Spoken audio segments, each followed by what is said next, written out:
Hello, I'm Kelly Collins, and this is my lab video for Physics 2212 Lab 4, Circuits and Capacitors. The purpose of this experiment is to predict the behavior of circuits containing resistors in series and parallels, to use different meters to measure the actual values of conventional current and potential difference in circuits, and to observe the behavior of ohmic resistors and capacitors all through the use of energy conservation and current conservation. This lab aims to model circuits using an online kit to explore time-dependent voltage and current in a DC circuit and to examine charge and energy conservation in series and circuits. Now let's take a look at the fundamental physics principles we'll be using. We'll be using the loop rule for energy conservation that states the amount of current that goes into the system is equal to the amount that comes out. We will also use the node rule for conservation of charge that says the round-trip potential difference is equal to the sum of all the potential differences of each part of the trip. We will also use Ohm's law that defines the resistance as equal to the potential difference divided by the current. In the first part of the lab, we created a simple circuit with two batteries with voltage 1.5, 2 ampemeters, and 2 resistors, with one at 47 ohms and the other at 100 ohms. The predicted current was 0.0204 amps, and the ammemeters measured a 0.02 amp current. When an ammeter is connected backward, it turns the current negative. In the second part of the lab, we broke the simple circuit to measure its voltage with a voltmeter and see what the ammeter would report. Because the circuit was broken, it didn't have a current traveling through it, so the ammeter reported 0 amps in the circuit. The voltmeter measured the circuit to be 3 volts, which is the total charge from the batteries.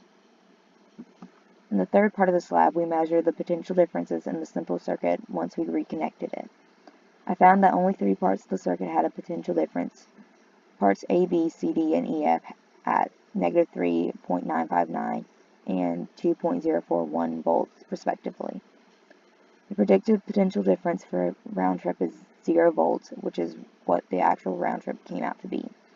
I want to make a note that an ideal voltmeter has an infinite resistance, so the ammeter measurements are not affected by it. This graph shows the potential difference on the y-axis and the potential difference for each part of the last seen circuit.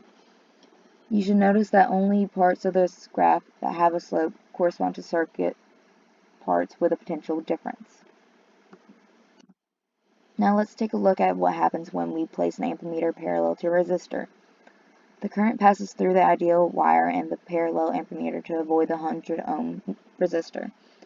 The 100 ohm resistor no longer contributes to the circuit, causing the change in the current's magnitude. The current has changed from 0.02 amps to 0.06 amps.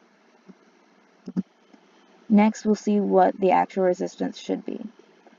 The 47 ohm resistor, when using Ohm's law, has a resistance of 47.95 ohms, and the 100 ohm resistor has a resistance of 102.05 ohms. Both the wire and ammeter resistance is 100 ohms. We're moving on to the capacitor study of this lab. When charging a capacitor, the bulb immediately lights up and charges the capacitor when the battery is connected to the circuit. The current eventually stops at some time and the bulb dims too. The capacitor is fully charged at this point. When discharging a capacitor, the bulb is lit until the capacitor runs out of charge. The current changed direction when the discharging began and stops once the capacitor is depleted. Now let's take a look at how time and resistance come into play for a capacitor. It took the 10 ohm bulb 9.51 seconds to charge and 11.79 seconds to discharge, while it took the 20 ohm bulb 18.73 seconds and 21.38 seconds, respectively.